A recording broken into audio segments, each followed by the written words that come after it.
Alright gangsters, welcome back to the Brace Through YouTube channel. Today we're going to give you a couple of tips on how to improve your deadlift. The deadlift is one of the heaviest lifts. The only thing you'll probably do heavier than this might be a yoke walk, but apart from that, this will be the heaviest barbell movement you will do in the gym. It's a great test of our posterior chain, so glutes and hamstrings, but more importantly, our core. And the core, the word core is used quite a lot and often used not incorrectly, but people just think about it as just using your abs. When you think about the core as one big piece in the entire body moving through this range of motion of picking a heavy lift off the floor, and you understand what goes into bracing the core, using all of these muscles through here and connecting that to all these muscles through here, you'll appreciate that the strength requirement of picking something heavy up is a pretty serious thing. So we're going to go through a couple of tips today that will help you get into better positions and allow you to deadlift a little bit better. Please like, subscribe to the channel and share this with anybody who you think is weak at deadlifting.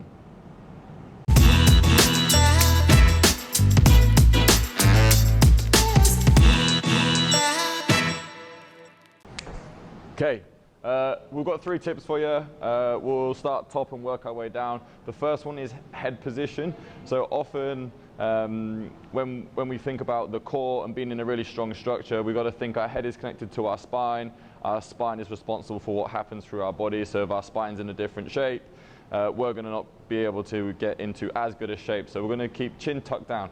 So Tyler's going to show us what will happen if he keeps his chin tucked down and passes through a regular deadlift. So if you just go through a rep for us, bud, and then come back up. Now Tyler's going to look up, and as he looks up, so head up now, his rib cage is going to flare. So as he looks up towards the ceiling, his rib cage is going to flare. It's just going to change the position. But even if he's doing that standing up, if you look up now, he's starting to flare his rib cage, and that's a weak position for us to be in. We want to be in this nice, really strong brace position. So if he tucks his chin, come to the bottom of the deadlift, back's nice and strong. And now if he looks up, you can start to see like subtle changes through his back position there, so that's already putting him in a weaker position. So something as simple as just keeping our chin tucked down, so bring that down, brings the body into a much stronger position, so we're able to brace and retain tension. And that's a really quick one. So just think about your gaze. You always be looking straight ahead. So when I'm stood up, I'm looking forward. When I bend down, I'm looking straight at the floor. So your viewpoint will change a little bit. So that's first tip. Second tip is a bar path one. So we want to always keep the bar as close to us as we can. If the bar comes away from us, A, it's going to get heavier, and B, we're not recruiting as much muscle. So we want to pull the bar into us as much as we can. And we want to think literally about scraping the skin off of our legs and tearing all the hairs off your legs. Sounds uncomfortable, but and what will happen is as we pull the bar in, we're using the lats to pull the bar in. The lats are close to the obliques are part of the core. It'll make it easier for us to engage and stay stronger if we're pulling the bar in towards us. So generates more strength, but also keeps a straighter bar path, making it easier for us to carry more weight. And last tip is just where we bend the knees. So if we come to our setup position, you'll watch what happens as Tyler pulls. He's going to pull the bar past the knees and then start straightening the hips by pushing the hip forward.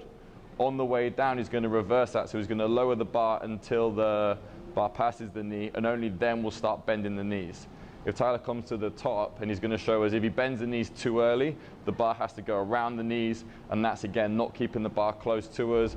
Bar goes away from the body, it makes it a heavier lift, and it's also going to not put us in a great setup position. So this goes for like heavy lifts, like 1 rep maxes and 3 rep maxes, but particularly if we're in a workout and we're doing multiple reps, if we're not finishing the rep where we started the rep, it's going to make the second rep harder. So delaying the knee bend on the way down keeps a straighter bar path, but also allows you to finish the rep where you started the rep.